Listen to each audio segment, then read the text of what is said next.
கழிவுநீர் வராமல் தடுத்து நிறுத்த வேண்டும் என்றால் ஆறு துவங்கும் இடம் முதல் கடைசி வரை தூய்மைப்படுத்த வேண்டும் என்று திமுக எம்பி டி.ஆர். பாலு தெரிவித்துள்ளார். சென்னை தாம்பரம் அடுத்த சிட்லப்பாக்கத்தில் 47 ஏக்கர் பரப்பளவில் உள்ள ஏரி 27 கோடி ரூபாய் செலவில் புதுப்பிக்கப்பட்டு நடைபாதை பூங்கா அமைக்கப்பட்டது. புனரமைக்கப்பட்ட ஏரியை மக்கள் பயன்பாட்டிற்கு ஒப்படைக்கும் நிகழ்ச்சியில் திமுக எம்பி டி.ஆர். பாலு, அமைச்சர் தாமு அன்பரசன், செங்கல்பட்டு மாவட்ட ஆட்சியர் ஸ்னேகா உள்ளிட்டோர் கலந்து கொண்டனர். அப்போது பேசிய டி.ஆர். பாலு, கழிவுநீர் வராமல் தடுக்க ஆறு தொடங்கும் இடம் முதல் கடைசி வரை தூய்மைப்படுத்த வேண்டும்.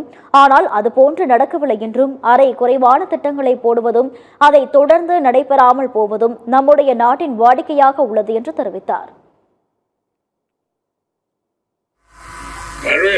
கழிவுநீர் வராது நிறுத்தணும்னா முழுமையாக கடைசி வரை ஆறு துவங்குகின்ற இடத்துல இருந்து கடைசி வரைக்கும் தூய்மைப்படுத்தணும். அது மாதிரி நடக்கல. அரைகுறையாக திட்டங்களை போடுவதும் அது தொடர்ந்து நடைபெறாமல் போவதும் நம்முடைய நாட்டினுடைய வாடிக்கையாக இருக்கிறது. தொடர்ந்து பேசிய அமைச்சர் தாமு அன்பரசன், சிட்லப்பாக்கம் ஏரியை புதுப்பிக்கும் பணிக்காக மேலும் 8 கோடி ரூபாய் தேவைப்படுகிறது என்றும், அதற்கான நிதி ஒதுக்கப்பட்டு விரைவில் முழுவதுமாக மக்கள் பயன்பாட்டிற்கு ஒப்படைக்கப்படும் எனவும் தெரிவித்தார்.